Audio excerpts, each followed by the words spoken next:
భార్గవి రాజు కథ. ఎపిసోడ్ 7. మొదటి దివ్యరత్నం అన్వేషణ. ముసుగు వ్యక్తి చేతిలో ఉన్న ఎర్రటి రత్నాన్ని చూసిన భార్గవి రాజు ఆశ్చర్యపోయారు. దివ్య శంఖం ఒక్కసారిగా ప్రకాశించి ఒక నీలిరంగు కాంతిని అడవై లోతుల్లోకై పంపైంది. అదే మొదటి దివ్యరత్నం ఉన్న దారి అని భార్గవి చెప్పింది. ఇద్దరూ అడవిలోకి ప్రవేశించారు. కొంత దూరం వెళ్ళాక ఒక భారీ జలపాతం ఎదురైంది. జలపాతం వెనుక ఒక రహస్య గుహ కనిపించింది. గుహ ద్వారం మీద ఇలా రాసి ఉంది: సత్యం చెప్పేవారికే రత్నం లభిస్తుంది. అప్పుడే గుహలో ఒక మాయా స్వరం వినిపించింది: మీ జీవితంలో చేసిన ఒక తప్పును ఒప్పుకోండి.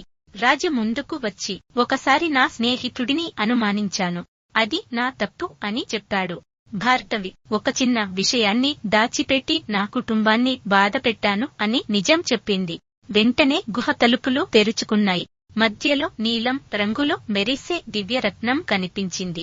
కాని అదే సమయంలో ముసుగు వ్యక్తి అక్కడికి చేరుకుని రత్నాన్ని తీసుకోవడానికి ప్రయత్నించాడు.